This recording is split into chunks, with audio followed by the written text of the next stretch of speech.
Hello everyone, I am S P Dubey और आज हम लोग इलेक्ट्रोकेमिस्ट्री विद्युत रसायन चैप्टर का एक इम्पॉर्टेंट टॉपिक पढ़ेंगे, नर्स्ट का समीकरण। देखिए, नर्स्ट एक साइंटिस्ट थे और उन्होंने एक समीकरण दिया। नर्स्ट ने सेल के मानक इलेक्ट्रोड विभव और ताप में संबंध स्थापित करने के लिए एक समीकरण दिया जिसे नर्स्ट का समीकरण कहते हैं। समीकरण क्या है ये देखिए। समीकरण है ई सेल बराबर E not cell minus 0.0591 minus RT by NF ln K, ये इक्वेशन। अब यहाँ पे ई सेल जो है ये है EMF ऑफ सेल। EMF का मतलब electromotive force, electromotive force of cell मतलब सेल का विद्युत वाहक बल। इलेक्ट्रोमोटिव फोर्स मतलब होता है विद्युत वाहक बल। इनॉट सेल जो है यह है सेल का मानक इलेक्ट्रोड विभव, मानक इलेक्ट्रोड विभव, स्टैंडर्ड इलेक्ट्रोड पोटेंशियल, जो अभी कुछ दिन पहले हम लोग निकाले थे। आर जो है गैस कांस्टेंट है, इसका वैल्यू लिया जाता है 8.314 जूल पर केल्विन पर मोल। टी टेम्परेचर है, ताप। और अगर मान लीजिए क्वेश्चन में टेम्परेचर नहीं दिया है तो हम लोग रूम टेम्परेचर यूज करेंगे 298 केल्विन। यहाँ पे n जो है ये है नंबर ऑफ इलेक्ट्रॉन, इलेक्ट्रॉनों की संख्या।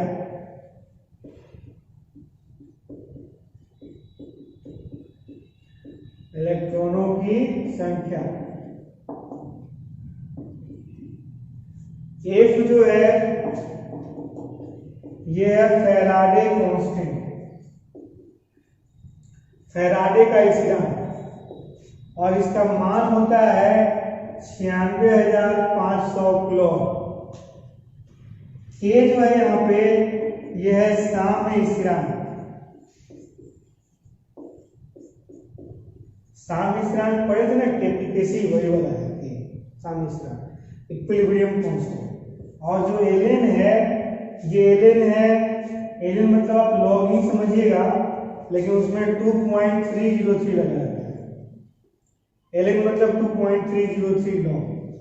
लॉग के बारे में एक अलग से क्लास बताएंगे कि किस तरह से लॉग को एलेन को लॉग में चेंज करते हैं। एलेन मतलब लॉग का बेस ई होता है, लॉग का मतलब लॉग का बेस 10 होता है। बेस चेंज करना, पावर, ये सब डिटेल एक वीडियो अपलोड करेंगे, उसमें देख लीजिएगा। के क्या है तो साम्य स्थिरांक है। जैसे मान लीजिए अगर रिएक्शन हो AA प्लस BB फिर CC प्लस BD तो KC बराबर होता है C का पावर C इंटू D का पावर D बटा A का पावर A इंटू B का पावर B। याद होगा, इस तरह से KC निकाल सकते हैं। अब ई सेल बराबर हो जाएगा, सब वैल्यू रख दीजिए। ई नॉट सेल माइनस आर का वैल्यू देखिए तो कितना रखेंगे 8.314 298 के लिए एन को एन ही छोड़ दीजिए। एफ का वैल्यू 96,500 किलो। एलएन को लॉग में चेंज कीजिएगा तो 2.303 से गुना होता है, तो एलएन की जगह लॉग हो जाएगा, लॉग के। अब इन तीनों को मल्टीप्लाई करके इसे डिवाइड कीजिएगा तो आता है 0.0591। तो हम लोग यहाँ के बाद लिख रहे हैं, यहाँ पे देखिएगा, इसी को यहाँ के बाद यहाँ लिख रहे हैं, इसलिए ई सेल बराबर हो जाएगा E not cell minus 0.0591 by N log के।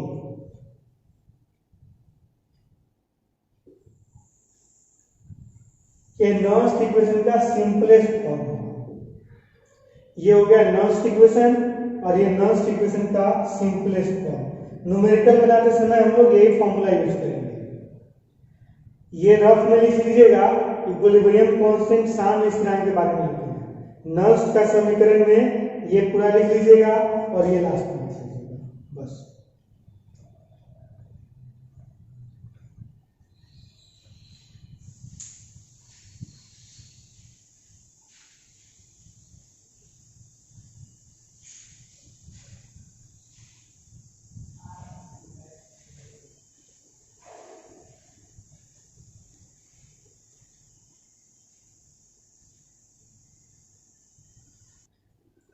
चलिए अब हम लोग देखते हैं नर्स्ट के समीकरण के अनुप्रयोग, एप्लीकेशंस ऑफ नर्स्ट इक्वेशन। तो पहला इसका उपयोग है अर्ध सेल का विद्युत वाहक बल ज्ञात करने में। अर्ध सेल क्या होता है, याद कीजिए, हम लोग जो इलेक्ट्रोकेमिकल सेल पढ़े थे, विद्युत रासायनिक सेल, उसमें एक एनोड कंपार्टमेंट था, एक कैथोड कंपार्टमेंट था।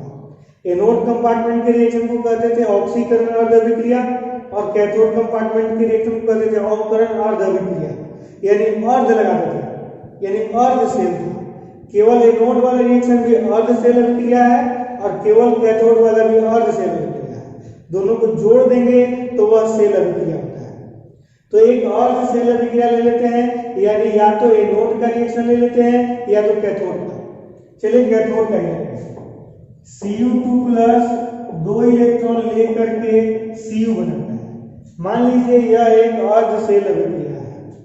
तो साम्य स्थिरांक Kc बराबर होता था, अभी तुरंत बताए थे, फिर से एक बार, अगर रिएक्शन हो A प्लस B देता है C प्लस B, तो Kc बराबर होता है C का साधन का पावर C, B का साधन का पावर D, A का साधन का पावर A और B के साधन का पावर B। तो इसके पहले जो लगा हुआ रहता है नंबर वो पावर हो जाता है, ऊपर में लेते हैं उत्पाद का साधन और नीचे में लेते हैं अभिकारक का साधन। उत्पाद का साधन यानी क्या लीजिएगा, देखिए Cu का साधन बटा अभिकारक का साधन यानी Cu2 प्लस का साधन, इलेक्ट्रॉन का साधन नहीं होता। इसमें भी Cu जो है प्योर सॉलिड है, शुद्ध ठोस है, और शुद्ध ठोस का साधन एक लिया जाता है। इसको याद रखिएगा, शुद्ध ठोस का सांद्रण एक लिया जाता है। थोड़ा दिमाग में लगा सकते हैं, शुद्ध अवस्था में अगर छड़ है तो वो घुलेगा नहीं, जब घुलेगा नहीं तो उसका मोलरता कहां से निकलेगा। और अगर Cu2 प्लस है मतलब ये Cu का सॉल्ट है, CuSO4 CuCl2, कोई ना कोई एक सॉल्ट है, तो सॉल्ट घुल जाएगा। जब सॉल्ट घुलेगा तो उसका मोलरता निकलेगा ना, तो इसलिए इसका सांद्रण निकलेगा, लेकिन Cu का सांद्रण नहीं निकलेगा। तो शुद्ध ठोस का सांद्रण एक लिया जाता है। अब याद रखिएगा कि जिसके ऊपर भी प्लस माइनस नहीं रहेगा उसका सांद्रण एक लीजिएगा, जिसका प्लस माइनस रहेगा उसी का सांद्रण लीजिएगा। तो शुद्ध ठोस का सांद्रण एक लिया जाता है।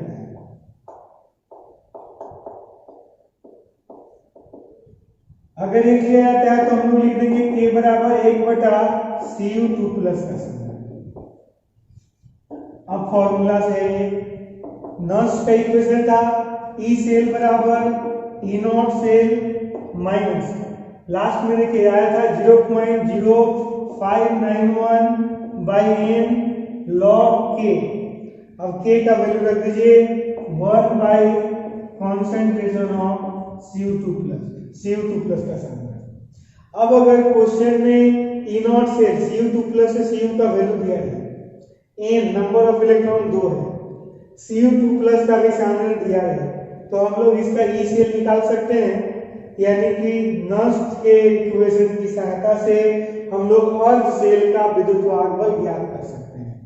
ये हो गया अर्ध सेल का विद्युत वाहक बल ज्ञात करना। इसको लिख लीजिए।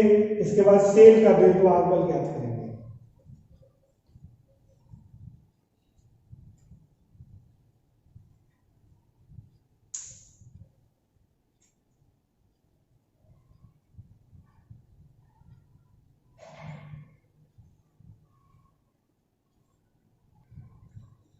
अब इसका दूसरा अनुप्रयोग है सेल का विद्युत वाहक बल ज्ञात करना है। बस उसी के जैसा, जहां पे हम लोग अर्ध सेल लिए थे वहां पे पूर्ण सेल रिएक्शन ले लिए। देखिए एनोड और कैथोड को जोड़ते थे तो यही ना आता था, Zn प्लस Cu2 प्लस देता था Zn2 प्लस प्लस Cu। अब साम्य स्थिरांक K का मान निकाल लीजिए। ऊपर में उत्पाद का संघनन और नीचे में अभिकारक का संघनन। तो उत्पाद का संघनन यानी Zn2 प्लस का संघनन इंटू Cu का संघनन बटा Zn का संघनन इंटू Cu2 प्लस का संघनन। अब शुद्ध ठोस का संघनन 1 लिया जाता है, यानी Cu और Zn का संघनन 1 हो जाएगा। तो ऊपर में क्या बचेगा, Zn2 प्लस का संघनन और नीचे में क्या बचेगा, Cu2 प्लस का संघनन। अब फॉर्मूला नॉन्स का इक्वेशन है E सेल बराबर E not cell minus 0.0591 by n log k। k का वैल्यू रख दीजिए Zn2 प्लस का संघनन बटा Cu2 प्लस का संघनन। अब इसमें E नॉट सेल का मान दिया रहेगा, निकालने तो आता ही है आपको, कैथोड माइनस एनोड। n का वैल्यू Zn से Zn2 प्लस बन रहा है, यानी इलेक्ट्रॉन का संख्या 2 है। Zn2 प्लस का संघनन दिया रहे, Cu2 प्लस का संघनन दिया रहे, तो सारा वैल्यू रख के ई सेल निकाल सकते हैं, यानी सेल का विद्युत वाहक बल ज्ञात कर सकते हैं। तो ये हो गया नॉन्स के समीकरण का दूसरा अनुप्रयोग।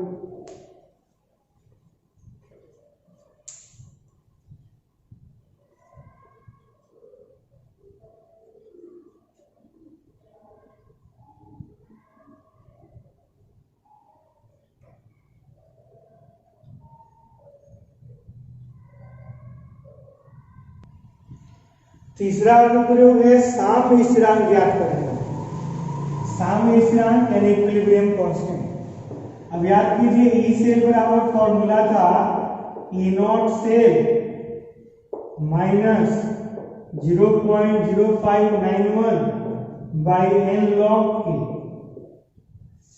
साम्यावस्था में याद रखिएगा, साम्यावस्था मतलब वह अवस्था जब अग्रिम अभिक्रिया का वेग विपरीत अभिक्रिया के वेग के बराबर हो। जिस वेग से अभिक्रिया आगे होती है उसी वेग से अभिक्रिया पीछे होती है, तो उसको साम्यावस्था कहते हैं। तो साम्यावस्था में ई सेल का मान यानी सेल का विद्युत वाहक बल का मान 0 होता है, इसको याद रखिएगा।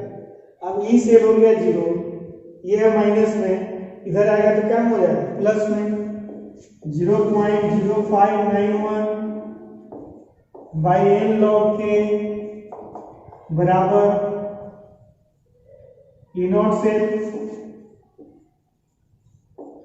और log k बराबर, देखिए n इधर बटा में है, इधर गुना में आ जाएगा n into E not cell बटा 0.0591,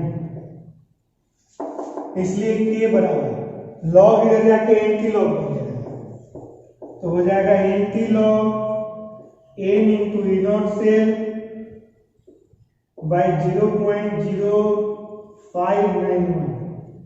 इस फॉर्मूला के यूज से हम लोग साम्य स्थिरांक यानी k का मान ज्ञात कर सकते हैं। यही था नॉन्स के समीकरण का अनुप्रयोग। इसके बाद हम लोग न्यूमेरिकल बनाएंगे, उससे हम लोग को और ज्यादा समझ में आ जाएगा कि नॉन्स के समीकरण का क्या अनुप्रयोग है। तो इसको लिख लीजिए, इसके बाद हम लोग न्यूमेरिकल पढ़ते हैं।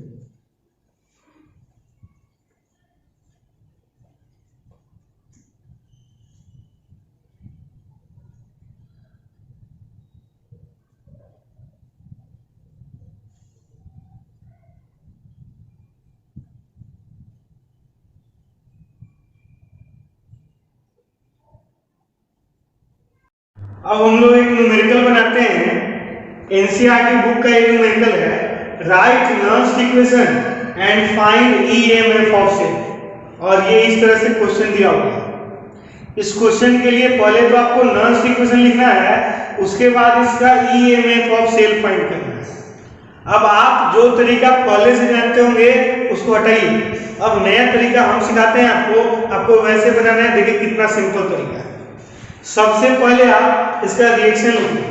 आपको रिएक्शन से सेल रिप्रेजेंट करने सिखाया है, यहाँ पे उल्टा काम करना है। सेल रिप्रेजेंट किया हुआ है, इससे पहले आप रिएक्शन लिखने सीखिए।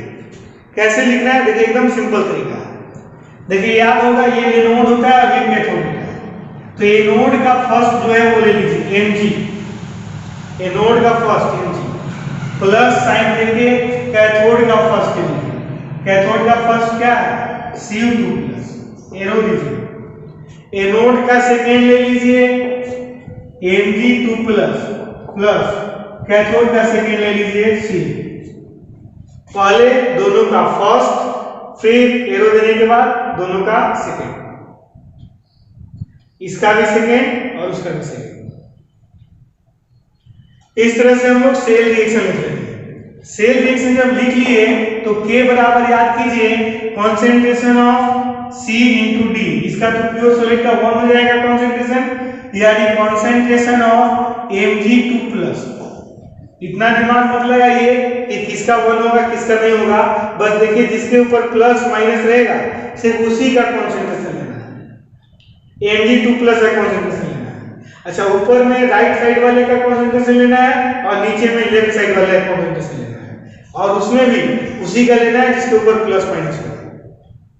तो कॉन्सेंट्रेशन ऑफ Mg2 प्लस ऊपर और नीचे में कॉन्सेंट्रेशन ऑफ C2 प्लस। इस पे प्लस माइनस नहीं, इसमें नहीं लेना है, प्योर सॉलिड है इसलिए इसका कॉन्सेंट्रेशन 1 होता है। अब K मालूम हो गया, अब फॉर्मूला लिखिए E cell equal to E not cell minus 0.0591 by n log K। K का वैल्यू रख दीजिए, concentration of Mg2 plus by concentration of Cu2 plus. और हम लोग लिख सकते हैं E सेल बराबर E नॉट सेल का फॉर्मूला याद करें, E not cathode minus E not anode.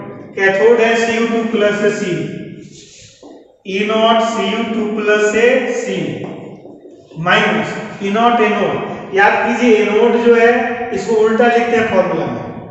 E not cell का फॉर्मूला में लिखते समय एनोड उल्टा लिखते हैं, इसलिए क्योंकि ये ऑक्सीडेशन है और वैल्यू हमेशा रिडक्शन कर दिया जाता है, तो इसको रिडक्शन में लाने के लिए इसको उल्टा कर लेते हैं। तो हो जाएगा Mg2 प्लस से Mg, देखिए Mg2 प्लस से Mg माइनस 0.0591 बाई n, इसको ब्रैकेट में कर दिए ताकि कोई कंफ्यूजन नहीं हो, माइनस 0.0591 बाई n। n देखिए तो Mg से Mg2 प्लस बन रहा है, यानी कितना इलेक्ट्रॉन यूज कर रहा है 2, तो n का वैल्यू हो गया 2। n मतलब नंबर ऑफ इलेक्ट्रॉन। Mg से Mg2 प्लस मतलब कितना इलेक्ट्रॉन निकला 2, तो वही n का वैल्यू हो गया 2। n का वैल्यू वही नंबर ऑफ इलेक्ट्रॉन लिखना है। लॉग Mg2 प्लस का कॉन्सेंट्रेशन देखिए, मोलरिटी में कॉन्सेंट्रेशन रहता है 0.001 by concentration of Cu2 plus 0.0001। यही है, पॉइंट हटाइएगा तो नीचे 4 डिजिट के पहले पॉइंट है, ऊपर 3 डिजिट के पहले पॉइंट है। 4 अंक के पहले पॉइंट है और 3 अंक के पहले पॉइंट है, तो इसके चलते एक जब पॉइंट हटाइएगा तो ऊपर में एक जीरो हो जाएगा। अब ये हो गया log 10, और log 10 का वैल्यू 1 होता है। log 10 का वैल्यू 1 होता है, याद रखिएगा। तो log 10 का वैल्यू 1 हो गया, यानी log का काम खत्म हो गया, बच गया इतना। इसका वैल्यू रखिए E सेल बराबर Cu2 प्लस है, Cu का वैल्यू है 0.34 माइनस Mg2 प्लस से Mg का वैल्यू ले लीजिए minus 2.36 volt, minus 2.36 volt minus ये बच गया। log 10 तो 1 हो चुका था, इसको डिवाइड कीजिए तो हो जाएगा 0.02955, डिवाइड कर लीजिएगा आप इसे।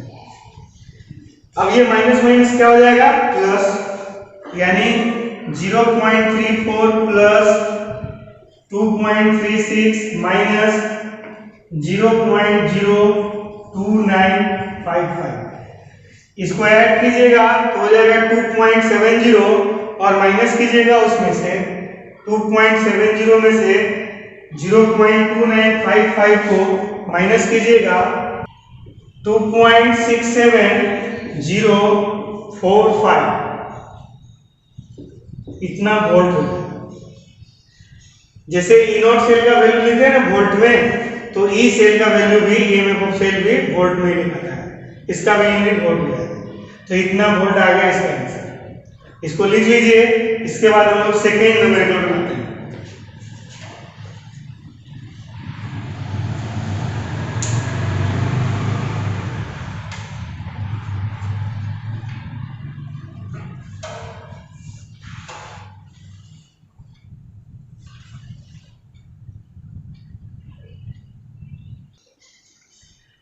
सेकेंड क्वेश्चन है Fe2 प्लस 0.001 m, उसके बाद double oblique H plus 1 m H2 1 बार PT।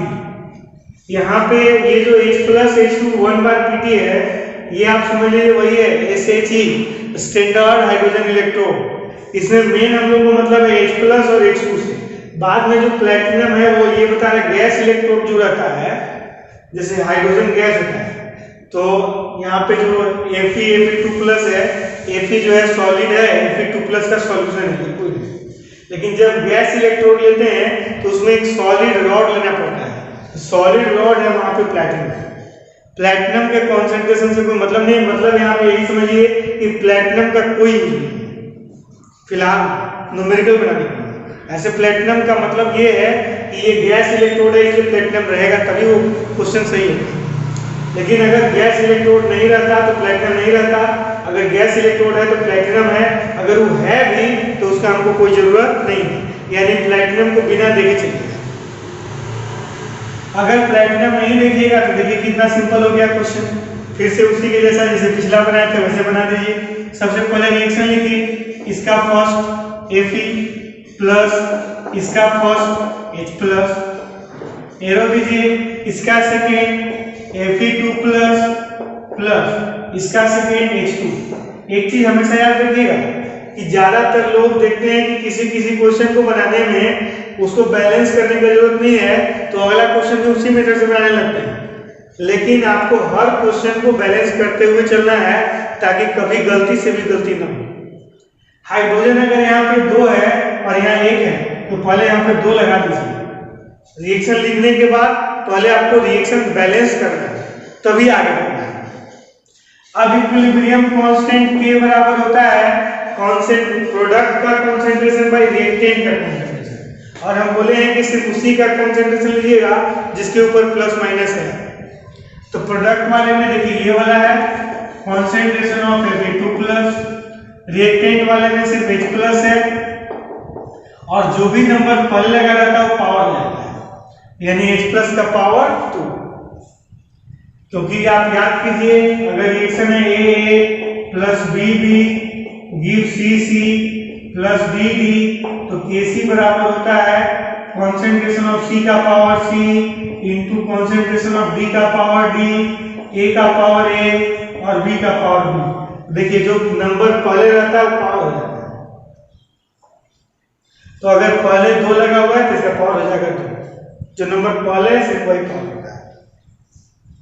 अब हम लोग ई सेल का फॉर्मूला लेते हैं, ई सेल बराबर E not cell minus 0.0591 by m log K।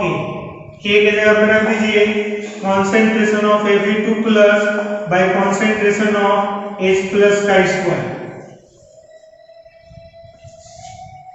अब ई सेल बराबर हो जाएगा ई नॉट सेल का फॉर्मूला रखा, ई नॉट सेल का फॉर्मूला होता है E naught cathode minus E naught anode. तो कैथोड है आपका H प्लस से H2 minus E naught anode को उल्टा लिखते हैं, यानी Fe2 प्लस से Fe minus 0.0591 by n। Fe से Fe2 प्लस यानी नंबर ऑफ इलेक्ट्रॉन कितना 2, Fe से Fe2 प्लस 2 इलेक्ट्रॉन निकला ना, तो नंबर ऑफ इलेक्ट्रॉन हो गया 2। लॉ कॉन्सेंट्रेशन का वैल्यू रखिए, Fe2 प्लस का कॉन्सेंट्रेशन है 0.001 बाई H प्लस का कॉन्सेंट्रेशन का स्क्वायर, तो 1 का स्क्वायर कीजिएगा तो 1 हो जाएगा।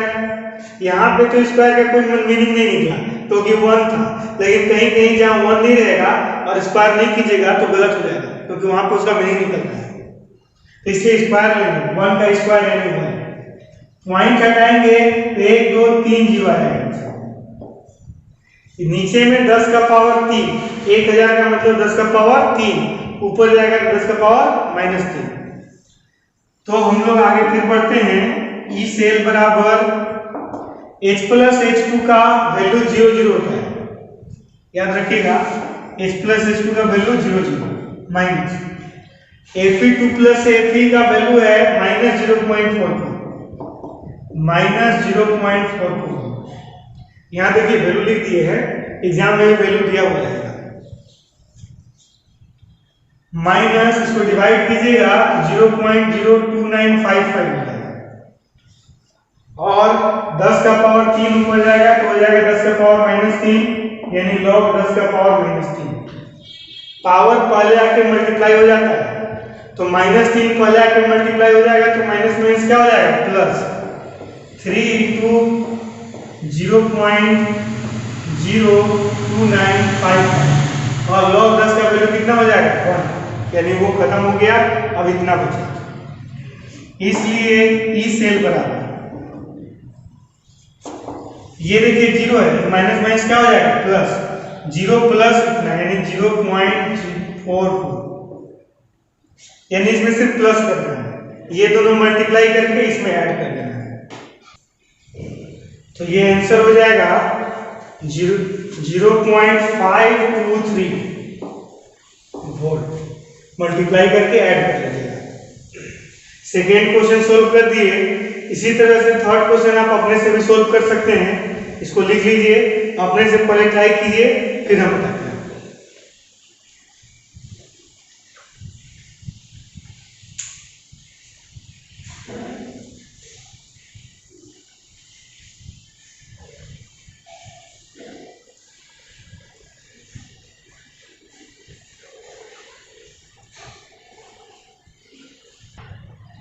अब देखिए नेक्स्ट क्वेश्चन क्या है।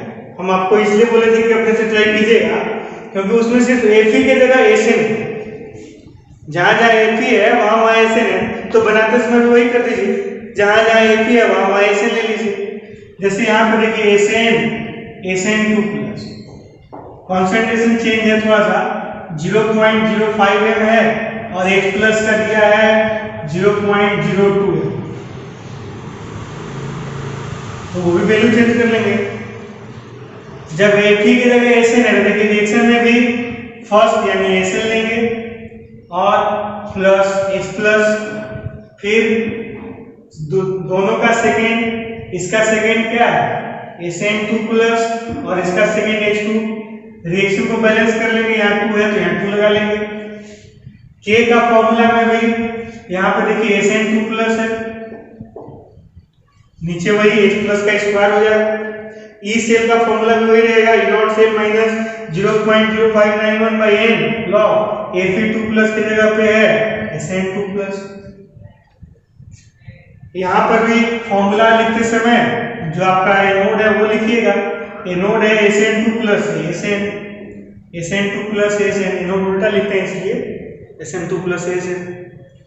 कॉन्सेंट्रेशन का जो वैल्यू है वो रखिए, तो वैल्यू है क्या देखिए, Sn2 प्लस का कॉन्सेंट्रेशन है 0.05 और H प्लस का स्क्वायर है, याद रखिएगा, दो स्क्वायर है यानी 2 बार मल्टीप्लाई होगा, 0.02 इंटू 0.02, इसको पॉइंट हटाइएगा तो ये 2 और 2 4 डिजिट, 4 अंक के पहले पॉइंट है और यहाँ 2 अंक के पहले पॉइंट है, तो पॉइंट लगाएगा तो 2 जीरो ऊपर हो जाएगा। अब नीचे 4, 2 दूना 4 और ऊपर 500, 4 से 500 में भाग दीजिएगा तो आएगा 125, 125 आ जाएगा। और इसका लॉग टेबल में वैल्यू देखिएगा, लॉग 125 का वैल्यू हो जाएगा। अच्छा यहाँ पर भी आ जाइए, SN2 प्लस SN का वैल्यू है आपका -0.14, ये हो जाएगा माइनस माइनस प्लस 0.14। अब यहाँ पे नया हो जाएगा माइनस 0.02955 इंटू लॉग 125। लॉग 125 का लॉग टेबल में वैल्यू देखिएगा कुछ इस तरह से देखा जाता है। अगर आपके पास लॉग का बुक होगा, लॉग का टेबल होगा तो उसमें देख लीजिएगा। फिलहाल तो हम शॉर्ट में बता देते हैं इस क्वेश्चन के लिए, लेकिन एक वीडियो अपलोड करेंगे जिसमें लॉग टेबल देखने सिखाएंगे। फिलहाल देखिए लॉग 125 है तो इसको इस तरह से कर लेंगे, लॉग 1.25 गुना 10 के पावर 2 अंक पहले किए डेसिमल तो हो जाएगा 10 के पावर 2 बराबर हो जाएगा। देखिए log n इंटू n पे टूटता है, ये हो जाता है log n plus log n, यानी 1.25 प्लस log 10 का पावर 2। पावर पहले आकर मल्टीप्लाई हो जाता है 2 और log 10 का वैल्यू 1 रहता है। 12 का 5 लॉग टेबल में देखिएगा 2 अंक का तीसरा में मान देते हैं। 12 का 5 में देखिएगा इसका वैल्यू है 096 में, पहले पॉइंट होता है यानी 0.096 में। अब इसको ऐड कीजिएगा तो हो जाएगा 2.096 में, 2.096 में,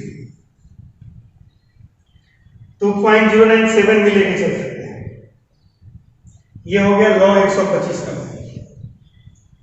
यहां पर रख देते हैं माइनस 0.02955 इंटू log 125 का वैल्यू 2.096 मल्टीप्लाई करके घटाइएगा इसमें से तो वैल्यू आपका आ जाएगा लगभग 0.08 के आसपास। जो आएगा वैल्यू वही लिख दीजिएगा, ये हो जाएगा रियल ऑप्शन। ये हो गया आपका थर्ड क्वेश्चन। देखिए सेकेंड के जैसा एकदम सिमिलर था, लिख लीजिए इसको।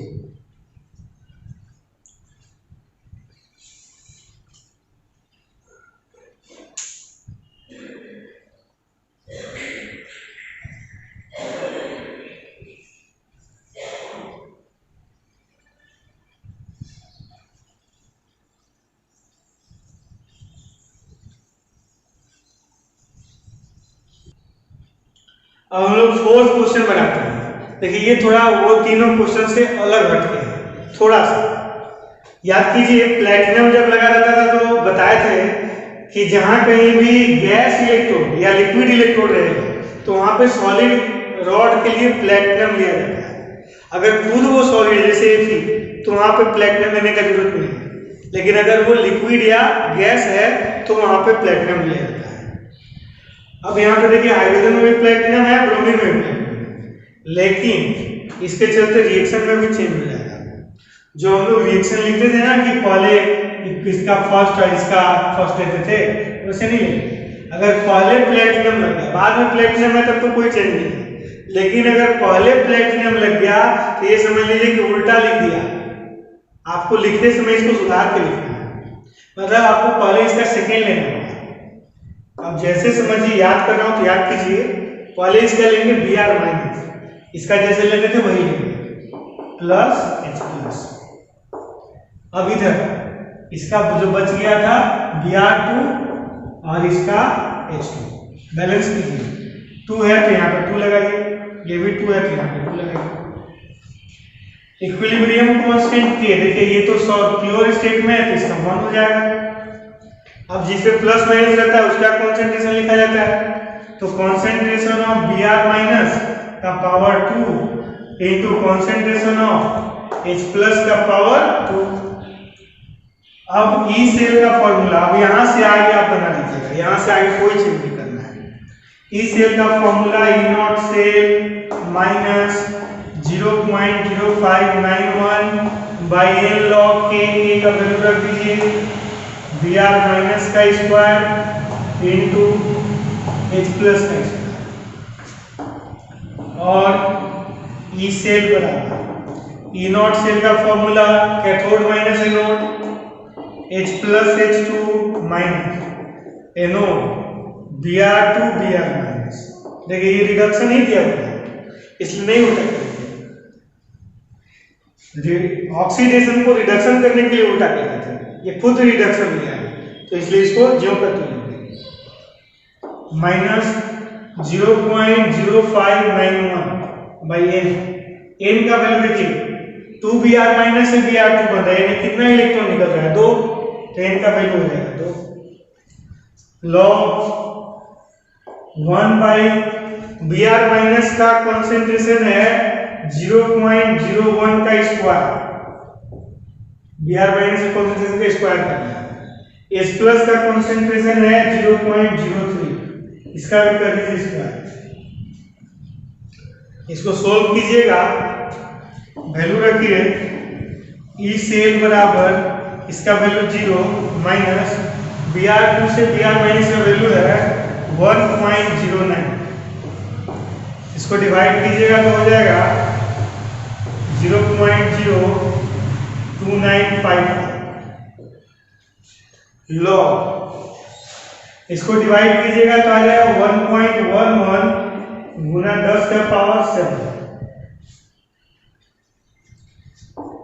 ये -1.09 माइनस 0.0295 था। अब लॉग टेबल में इसका वैल्यू कैसे देखेंगे, देखिए log 1.11 into 10 to the power 7, तो लॉग n इंटू n पे छूटेगा, लॉग 1.11 प्लस लॉग 10 का पावर 7, पावर पहले आके मल्टीप्लाई हो जाएगा 7 लॉग 10 का वैल्यू 1 यानी 7 बचेगा और लॉग 1.111 का वैल्यू देखिएगा ये 111 आते रहेगा तो इसका वैल्यू आ जाएगा 0.0457, ये ऐड हो जाएगा, ये लॉग टेबल में आप वैल्यू देख लीजिएगा, ये आ जाता है 7.0457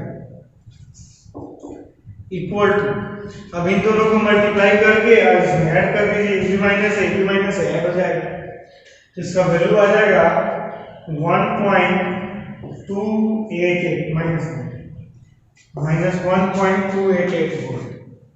ये हो गया फोर्थ क्वेश्चन का आंसर।